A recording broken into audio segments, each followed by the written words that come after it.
August edition of the UR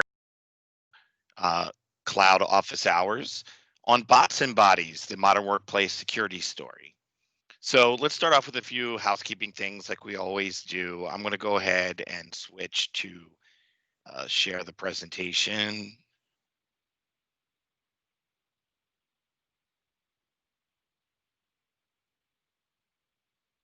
Let's go ahead and get this up. Alrighty. So welcome everybody. As I said before, my name is Bob Ballard. I'm the principal cloud strategist here at Planet Technologies, and I have the pleasure of leading a fantastic team.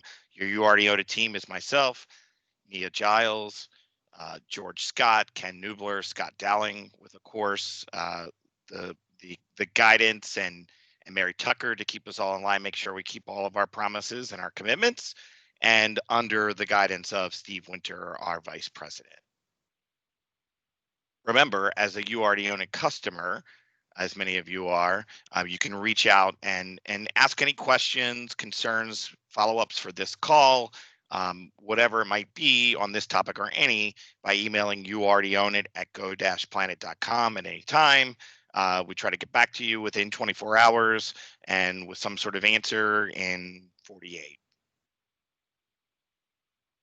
So I'm really excited about this session today. The agenda for today is, we're going to be talking about the modern workplace security story for the Microsoft platform.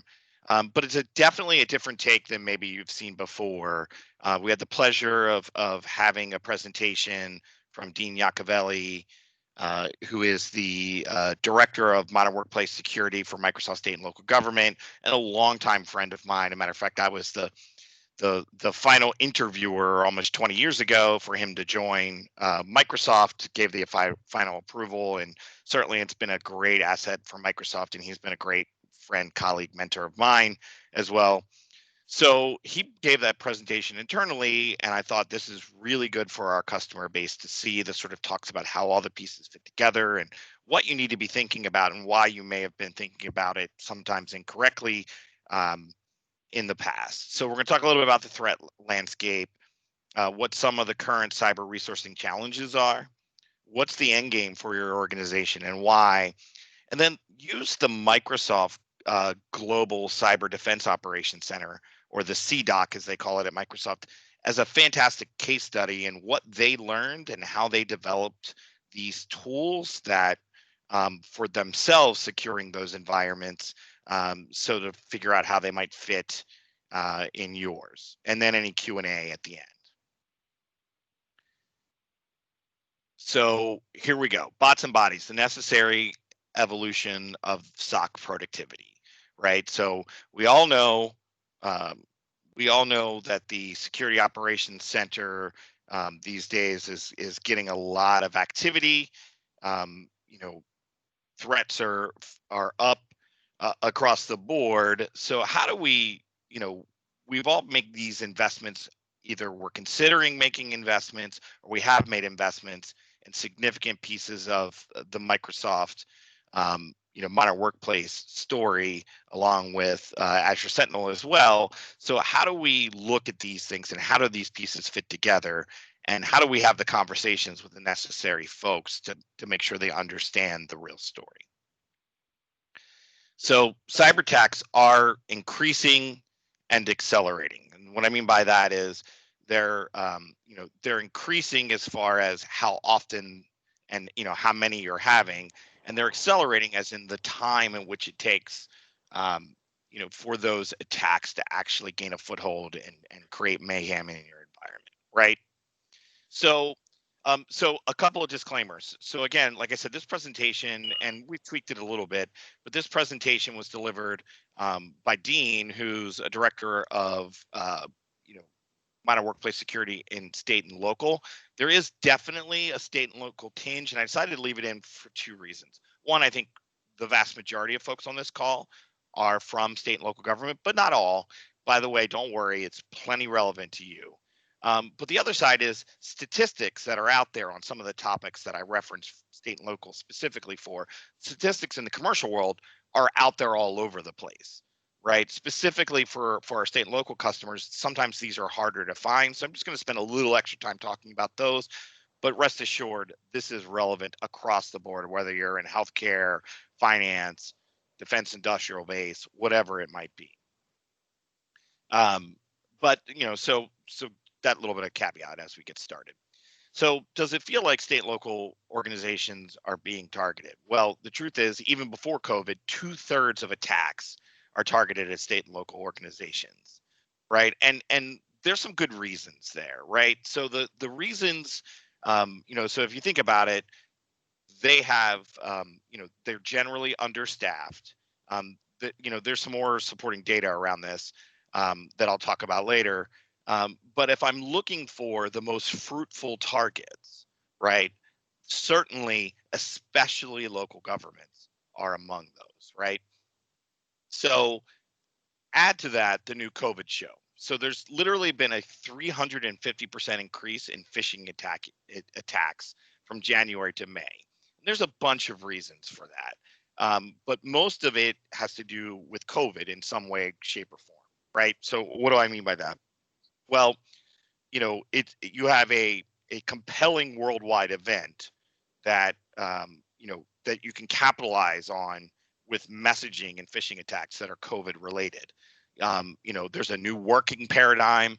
You're seeing different kinds of communications from IT and other internal communications that suddenly this external email that references registering for this or that or the other thing in relation to COVID seems more viable than might be met with skepticism in the past. So there's a massive increase there. Attacks are now automated, right? And this isn't new, but it has definitely been driving significantly, over the past few months, year or so, across the board. So there's a bank, despite having very deep pockets, that had 62,000 devices encrypted in an hour by Petya, right? So Petya is a ransomware attack. So what does that mean? Why? So, we throw these numbers around. So what does that mean to you? So if you think about it, from the moment there was something going on in their environment to 62,000 devices that were encrypted and affected by this was an hour. So if your strategy is I've got people sitting in front of screens looking and taking human action to react, by the time somebody noticed anything was going on, um, they already had 62,000 devices encrypted in the environment.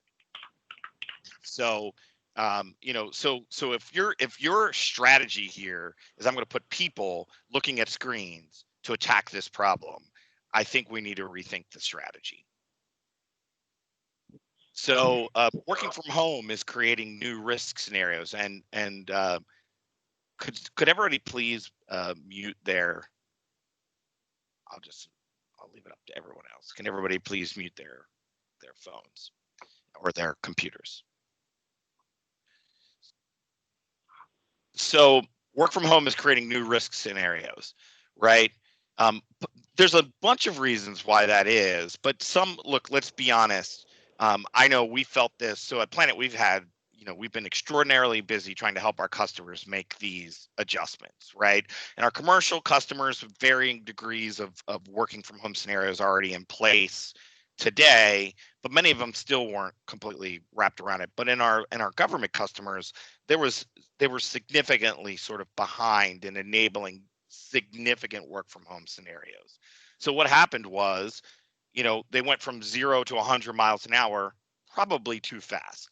And when they did this, they didn't necessarily take advantage of new capabilities to secure these environments, although that's what's partially made us busy in remediating these over time. But when this initially hit, they just went home with more of what they already had in place, right? So if it was VPNs, they just shipped more VPN concentrators to various locations, et cetera.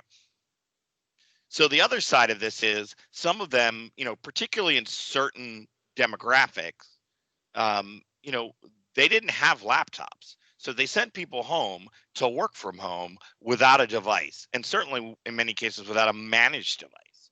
So suddenly now we have, jokingly grandma's swampy computer trying to connect to the environment.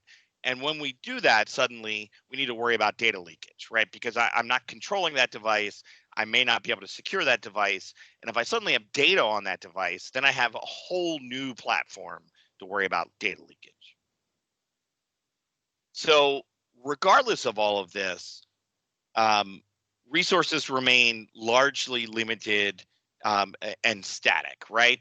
So the opposite of deep pockets. So a couple of things. One, before I get into this, there was a really great way to describe this challenge, and why it's almost akin to terrorism, right? So the challenge of cybersecurity is akin to terrorism in the fact that it's an asymmetrical problem. And what does that mean? So the problem, asymmetrical problem means they only need to be successful once, and you need to be successful 100% of the time, right?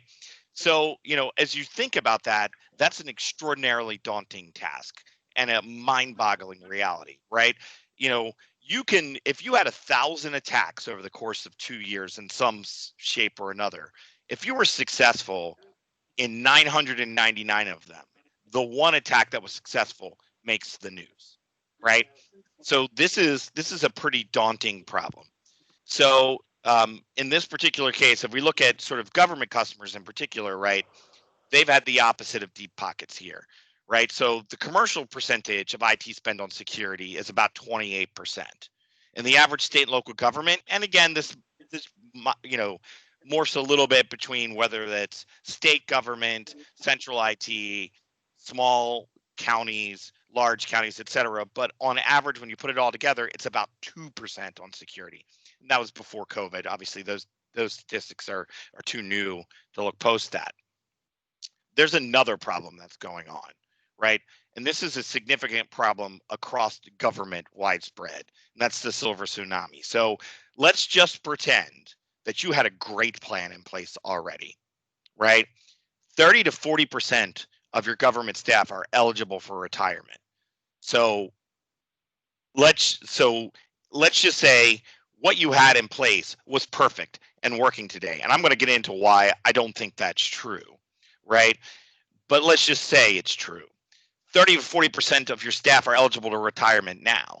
And poof, the most institutional knowledge in your environment is just gone over the next few years, right? So then it becomes, so again, let's say that the bodies are the way to address this problem. We're going to talk more about this as we go, but let's just say it is. You're now competing against the rest of the industry for these bodies, right? Because you're your current staff. So and let's be honest out there, those people you're competing against are Microsoft, are Google, are Amazon, are the Planet Technologies of the world, as well as other government entities, right? So these people are not growing on trees. So again, let's just pretend you give this scary message to those who matter in your organization.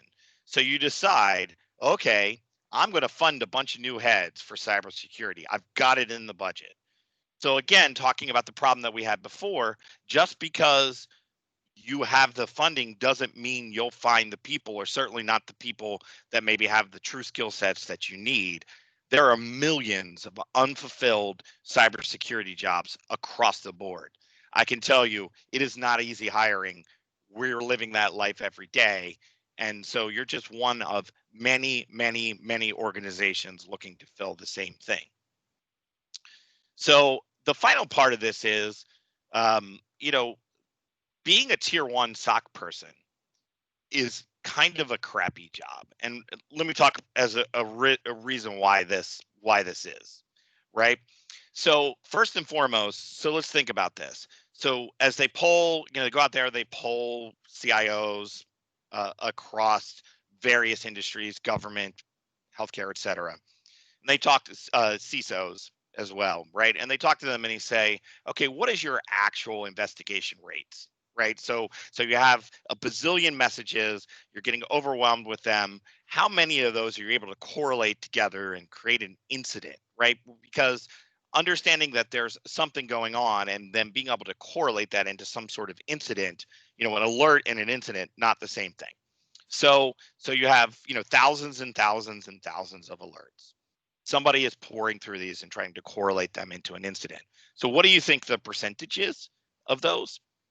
It's somewhere between 1 and 5%. So as we're looking at these, so if you think about this, right? So that means somewhere between 95 and 99% of all actual incidents that are happening in your environment are not being investigated, right? So if we tie it back to what I'm talking about here, you're at a job in which your main job is to determine which of these 99% of these messages am I going to ignore because I only have time to fart with about 1% of them. And then choose wisely or it'll be at your own peril, right? So you're overwhelmed, burdened, there's tons of stress. And as a result of these millions of unfulfilled cyber jobs globally, right, that industry, that sort of strip have become essentially mercenaries, right? So the average length of stay is under a year for cybersecurity talent because there's somebody else that's going to offer them a raise to jump ship, right? So this is largely, there's tons of turnover. So not only do I need to find people and I need to hire them, but I probably need to hire the same positions over and over and over again. So what's the end game here? And by the way, state, local government orgs or any org, right? How do we automate the boring? And so how do we take these jobs that, that can't scale? We may or may not even have funding for the heads. And if we do have funding for the heads, we're going to struggle to fill them. So how do we take these jobs that are attacking the automated attacks on you? Is we leverage, we need to automate the boring. So we need to take these incidents or these events, correlate them into incidents and remediate them automatically, right? And I'm going to talk a little bit more about that in a second. So how does Microsoft do this? How do they get to automation? So it starts at a real-time threat intelligence at cloud scale. And I got a slide coming up in a minute that's going to talk about what that means. But the scale is unprecedented, right? So you need to gather information, not only from your environment, but from all the environments, right? How can we understand what's happening at massive cloud scale? And again, I'm going to talk about what that means in a second. But at a high level, if you think about this, so yes, it's all coming from a single source, but that source is the largest productivity environment by a factor of 100 there is in the world. This is whatever, are we kidding ourselves if we don't think that Microsoft Office 365 isn't what everybody uses for productivity, document collaboration, email, etc.? Of course it is. Certainly the vast majority, not only in the United States, but across the world. So you have massive cloud scale. Then the important part is, and this is where, when we talk about this messaging, right, it's not about just throwing bodies at the problem because those bodies, no matter how many there is. So as an example, Microsoft Security Operations Center has 3,500 people in it, right? Still today, even after all of this automation, you're not going to fight this with bodies. You're going to need to fight this with machine learning and AI so that you can actually look at these elements, at these alerts, and correlate them into incidents. And we need to look across the platform, and we're going to talk about more about that in a second. So we need to separate signal and noise so that we can get somewhere. Then we need to look at these across an integration of the products, right? And so what I mean by that is, so we have endpoints, we have identity, we have the actual Office 365 environment itself. So how can we take what we need to do is take essentially moderate or low impact, quote unquote, alerts and say, individually, these things aren't important. But if I see somebody log in from a different location, whether that's in the United States or not, but something that seems slightly off about that, in and of itself, that's not a problem. I'm on vacation right now. I logging into the environment from a different location. It doesn't, that in itself doesn't mean anything. But then they created a new out of office message or a new Outlook rule. Kind of odd to do that on vacation. Maybe not out of office, but a standard Outlook rule seems a little odd. Then what we start to see is mass deletion or data exfiltration on another site. So again, all of these things individually, not such a big deal, but how do we correlate them together to say, okay, there seems to be an issue here and here and here. Together, we have seen this before in someone else's environment, and I know that equals a likely action. And then finally, how do we take and then automate the response on this? And it's really important. If you don't trust the information in the threat intelligence database, and then you don't necessarily trust the ability to take that machine learning and AI and make and feel that it's better than what your own people can do. And then you need to trust that integration, right? Also understanding as opposed to, best of breed. I'm going to talk about that more in a minute. If you don't trust that those things are doing a better job, then you're not going to trust the automated responses that happen. So it's really critical that you understand the breadth of the threat intel database, the power of the machine learning, its ability to integrate across a series of components and understand how they relate, and then take automated action and response. And so together, 30% of IT security is going to be based on people provided an integrated platform approach to security, right? So this is from 2017. We're in 2020 now. This is playing out, right? We're going to talk a little bit more and drill down about what the best of breed concept has delivered the industry when it comes to security. But the reality is all these pieces need to play together. So if we think about this, when we talk about scale, just so you guys understand, so there's lots of conversations. Well, the Microsoft sources are only from one place, and the fact is, we're going to talk more about partners and talk about that as untrue. But if you're going to collect all your eggs in one basket, let's talk about the basket. The basket is the Microsoft cloud infrastructure, 1.2 billion signals daily from Windows, over 1 billion from Azure, 65 million from Xbox, 630 billion from identity, right? You can see, I'm not going to read off all of these, but what you're going to see is unbelievable amounts of signals that Microsoft can take, analyze with massive, massive AI scale, and distill out the correlations between activities that might seem not terribly problematic on their own, but when combined together equal some really powerful things. So let's talk about how Microsoft got to these. So the real truth here is that, Microsoft's CDOC, or their security operations center, has been, operating for a long time, and they've obviously have unbelievable assets they have to protect, both their own internal and of course all of their customers, right? So the reality is they don't have time or capability to play any kind of politics. They need to do what is most effective to protect their environments. And it's over 1 million servers across 100 data centers and all of that. I don't think we need anybody to tell you how massive the scale is for Microsoft. But what they started with looks like what most of the folks on this call have today, right? Which is, I have a bunch of disconnected services. They collect signals, they throw them in the SIM, and they pray that something that they're able to understand and get a result out of that, right?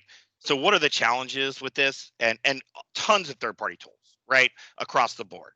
So if we go back 3, 4, 5 years ago, 6 years ago, and further, the majority of the tools were not Microsoft's at the time, right? So, you know, the event volume and storage costs, unbelievable, right? Unbelievable amounts of signals when you look at that kind of amount of data. Complete analyst overload and false positives. And again, this is with 3,500 people working in this department. And then they had a really, then you end up with a really poor investigation workflow. That's the reason why only 1 to 5% of incidents are getting remediated or getting investigated, rather. So then we start saying, okay, what's the next step that we need to do? We need to do something about this, right?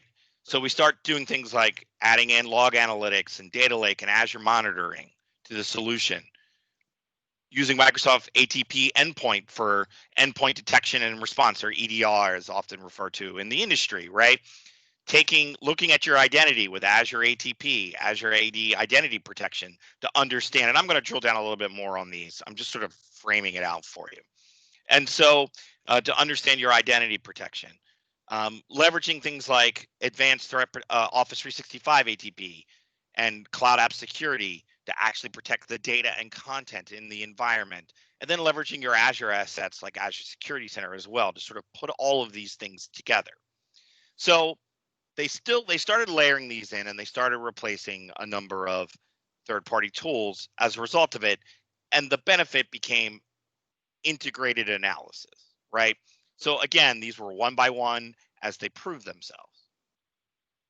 So with a 70% reduction in third-party tools, that's a lot just by itself. Let's say we get to phase 2. We eliminate a bunch of third-party tools. We have an integrated solution. We're looking at, a handful of consoles instead of dozens and dozens and dozens of them. In some customers' case, maybe even some on this call might have as many as 70 individual security tools in their environment, all with their own place to sort of do remediation, right? We may aggregate them and we may look at alerts in a SIM, right? But ultimately, I need to go somewhere else to try to get further analysis. So if we look at the final step, was how do we aggregate this information and bring in the network stuff from third party, bring in the third party networking stuff. Look at third party and Microsoft logs and tools, right? Linux logs, Microsoft logs, any other third party vendors that are monitoring your servers there, or other Microsoft tools, right?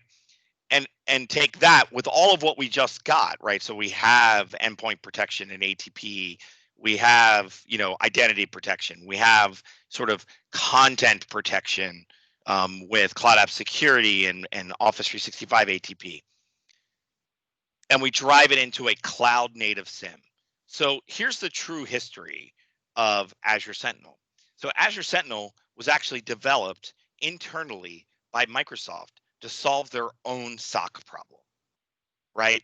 They just had massive scale and couldn't handle the load.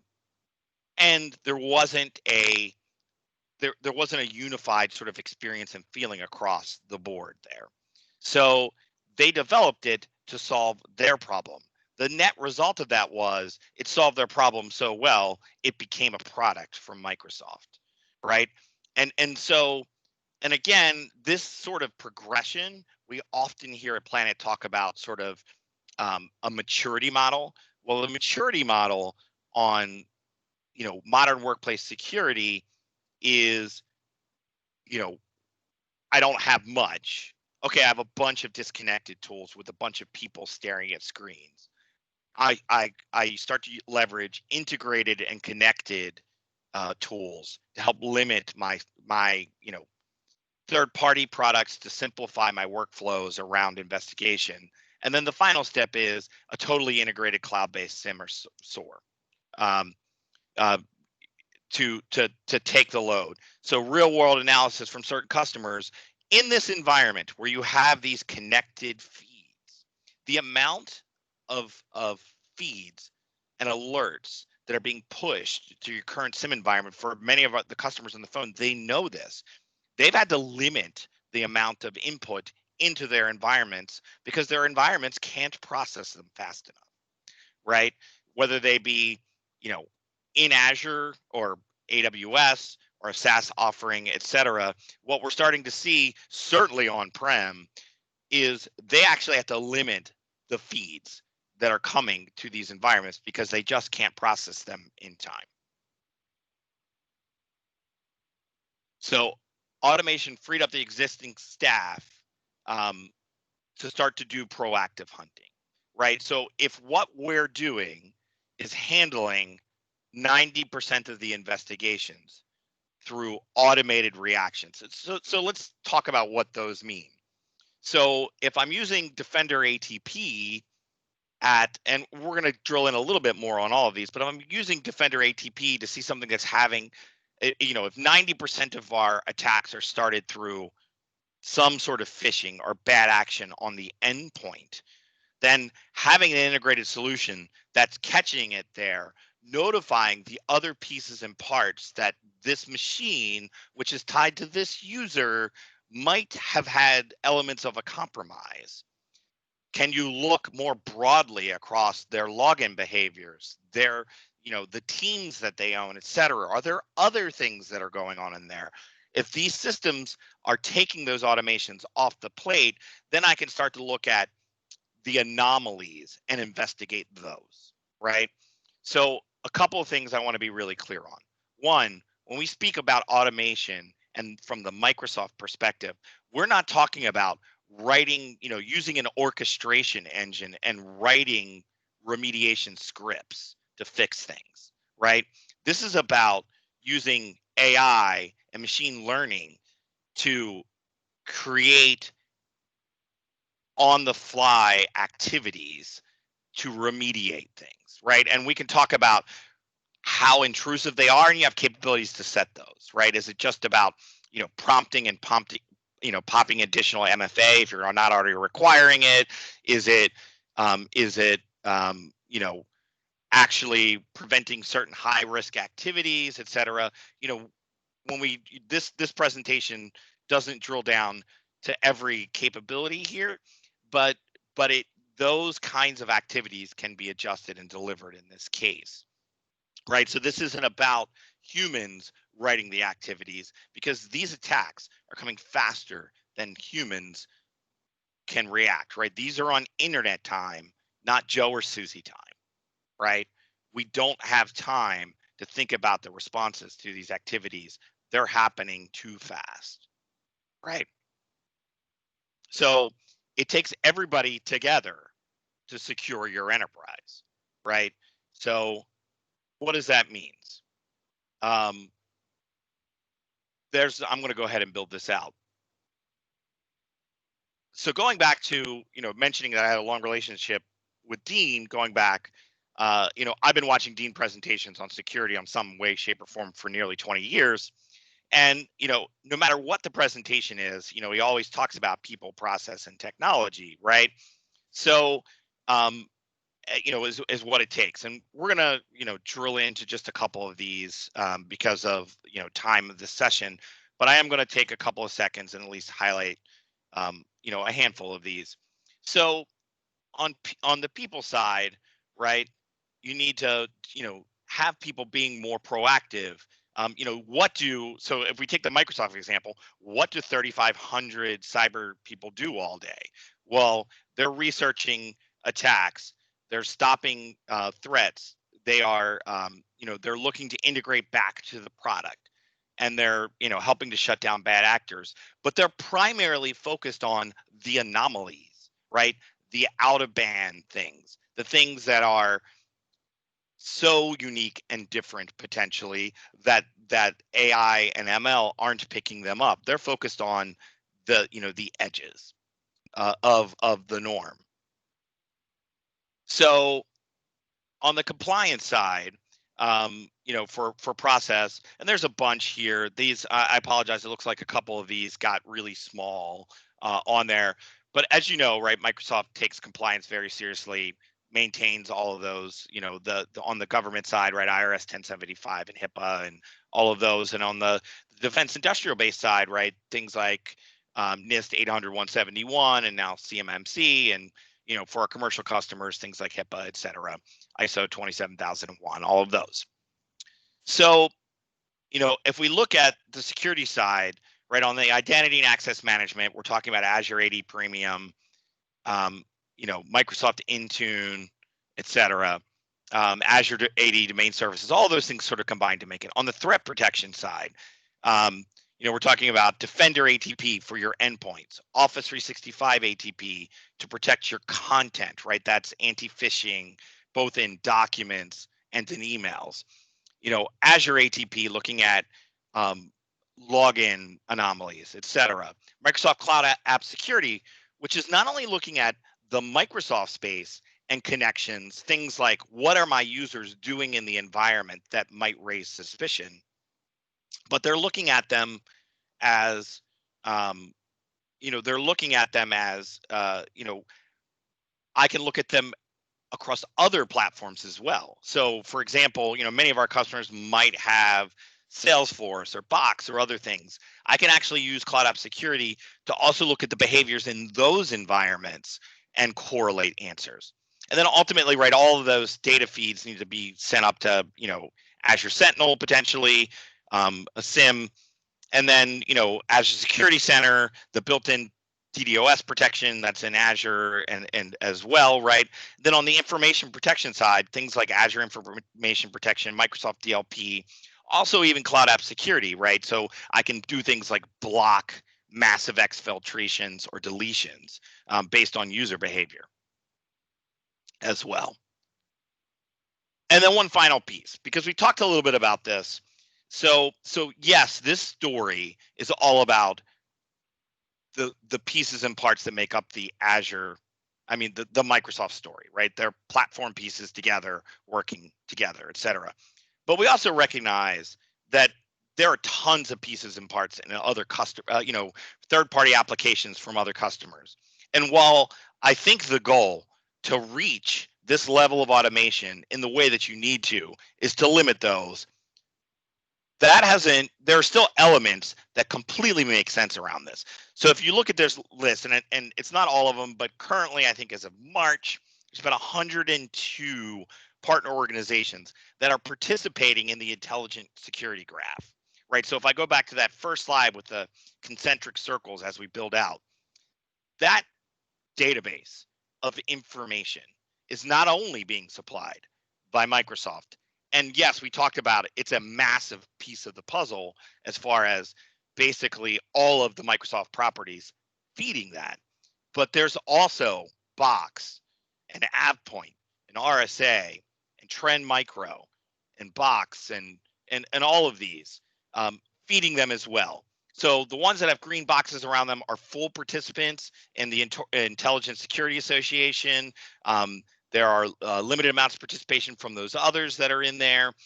Everyone recognizes that, if I'm designing a repository to help drive AI and ML decisions, why wouldn't I participate in by a factor of 100 at minimum, the largest security graph of data there is in the world? So you're starting to see the players come in as well. Oops. So hold on one second. It jumped. My apologies.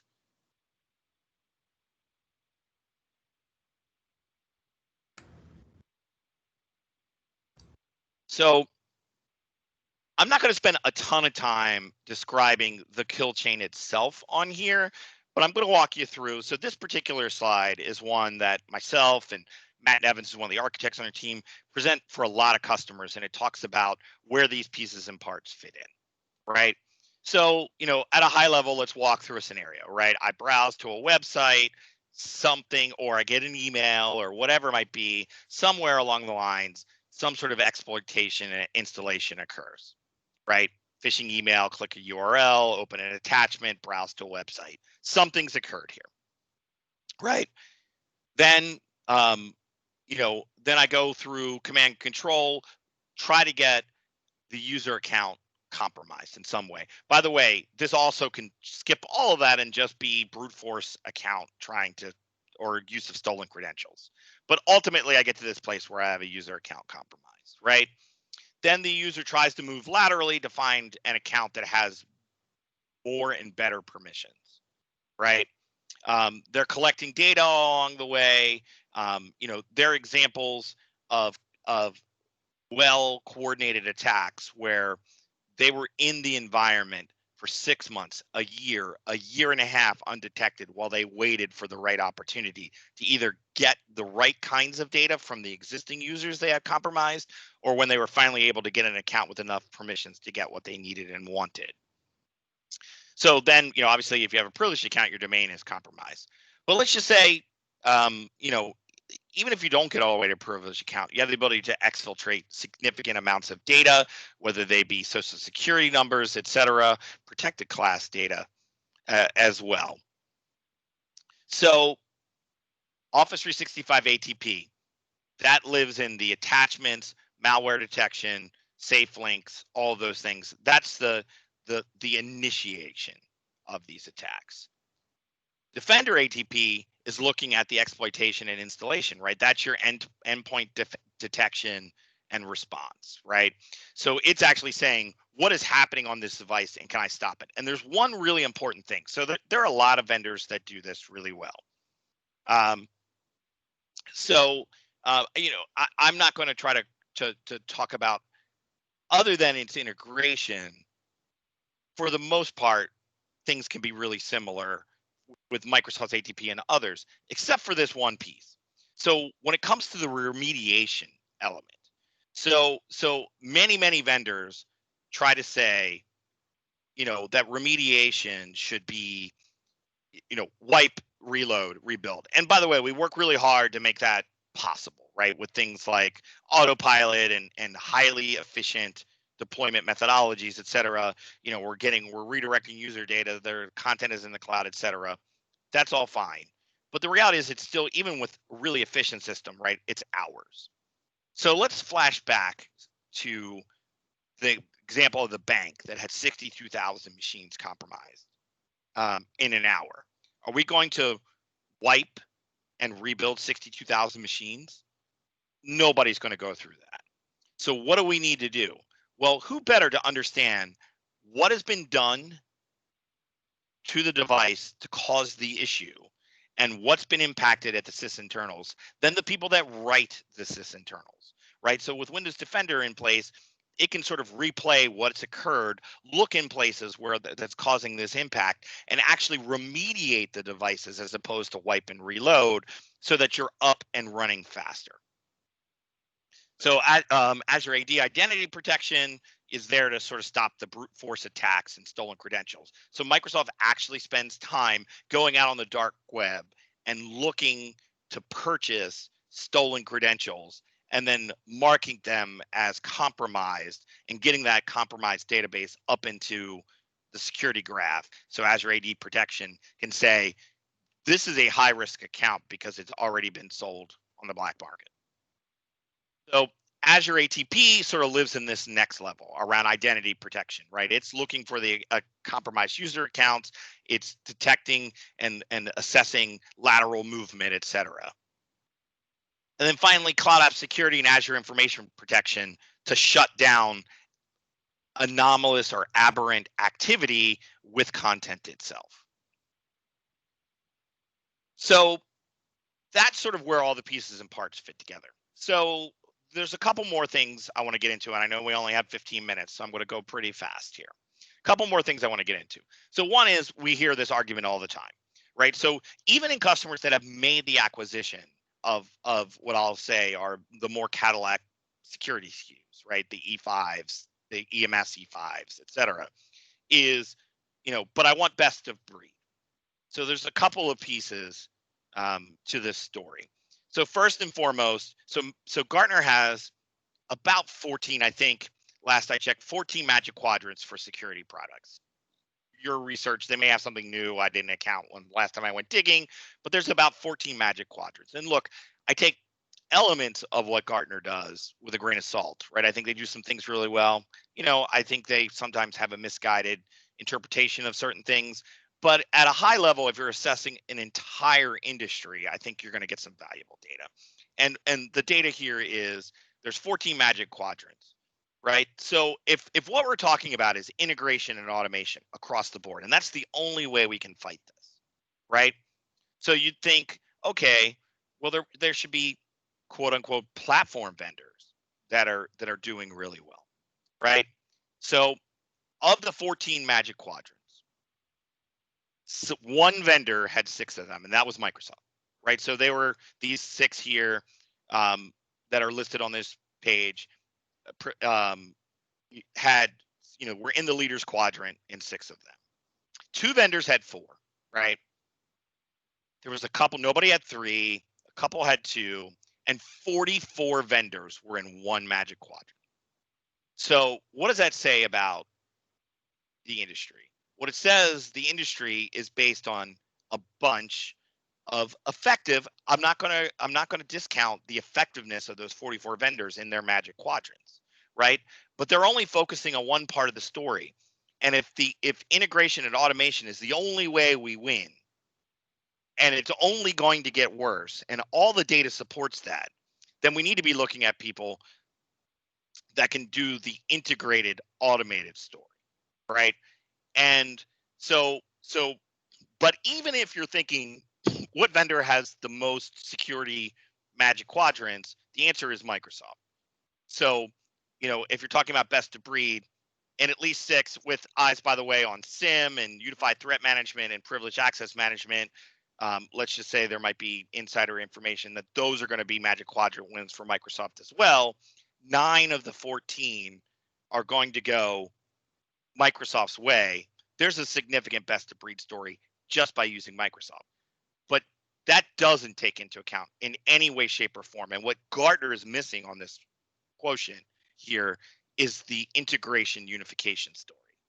And that's where, that's really where we need to be. So wrapping up.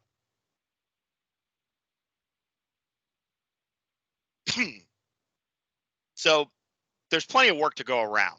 So the reality is, as we talk through this, automating my response in the SOC actually doesn't really, eliminate bodies per se. It may eliminate the need for additional bodies potentially, but it doesn't really eliminate bodies because, it's still attacking the things that were being missed before, right? And those bodies still have plenty of work to go around on the 2 to 5% that are the anomalies, right? That aren't being captured in automated ways, right? Secondly, the attackers are using ML and AI now, right? So you need to be, right? This is, by the way, we're in an arms race here with these bad actors, and they are using these tools to assess who is most vulnerable, which vectors are most effective, right? And where the points of entry should be. And they're using these tools at massive internet scale now. And you need to be using them to protect yourself. Finally, the world's largest SOC, right? Defending one of the most attacked properties in the world, has already done this journey, right? They went from where many of you are today to where we think you need to go, right? So they're just further down the road. And the great news for you is their feedback loop directly to the product groups to improve the effectiveness of the tools is a very closed loop circuit. And to talk about that, so if we flash back to the modern workplace, the Magic Quadrant slides, Microsoft's in 6 now. 3 years ago, they were in 1. What does that tell you? A, it tells you that there's a lot of Microsoft energy around the security story. But B, that these things are being iterated in cloud time with real feedback from the world's largest SOC on how to make them work better and give you what you need. is actually driving this behavior that's causing Microsoft to rise rapidly in this space, because it's actually solving the problems that everyone has been only been talking about in the past. So remember, brakes allow your car to go faster. So what does that mean? Well, I use this sort of analogy in a bunch of different ways over time. But whether it's security and compliance guardrails, what it means is that your users in this day and age, take COVID as an example, but even before COVID, right? They're requiring more demanding workplace productivity solutions and capabilities, right? So they're driving faster and faster and faster. You need to have the security and controls in place to allow them to do that, because that pull and that drive is not going to be answered by never leaving the driveway. It's not. We're already, COVID proved that you can't do it that way, right? Because everyone that tried to secure their environments that way came to people like Planet and folks like Microsoft and others and said, you need to in an emergency fashion, help me get to where I need to go. So again, I try not to make these salesy at all. I'm just going to leave you with my 30-second commercial. The Planet does have offerings that are driving this story. We have security assessments, something called the Security ECR, which is an enterprise cloud readiness. And that is an assessment and envisioning and a plan. And in a couple of cases, we have a number of customers in the past 6 months that have basically taken comprehensive offerings that start with an assessment/ECR kind of thing, enable all those findings, get all of the work streams up and running, evaluated, piloting in the environment, and then integrate and automate them as an outcome, right? And I can tell you there's a half a dozen of those kinds of engagements going on today, right? So never more than today, this understanding of the story, both from I invested in this platform, so I want to use it. I have additional financial pressures on the environment. So where can I try to get some better cost recovery by leveraging duplicative tools and trying to eliminate them? And then finally, I think it's Microsoft's sort of prolific and meteoric rise in this space and the understanding of what this value is. At NASCIO after NASCIO, CIO councils and conferences, CISO councils and conferences, et cetera, state cybersecurity #1 on their mindset today, along with driving work from home. And the #1 concern in work from home is cybersecurity. So we do have solutions to help you. Reach out to your Planet team. You can email the You Already Own It at go-planet.com if you want more information about these. We already had these sort of designed long before I saw this presentation from Dean about a month ago, but I think they are applicable here. So with that, we are right on the time. I'm going to go ahead and hop out of showing the presentation, bring the team up. Are there any questions out there in the audience?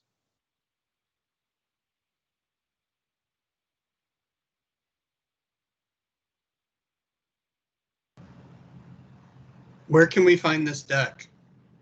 I will make it available internally to the Planet folks that are on the call, as well as I'll send out a link as a follow-up. I will also make it available out there along with this recording, to the external participants, which there are many on this call as well. Any other questions from the audience? It was tough. I couldn't see the chat window since I was presenting. I had a deck that had all kinds of crazy builds in it, et cetera. So are there any other questions from the audience? We got 2 or 3 minutes left.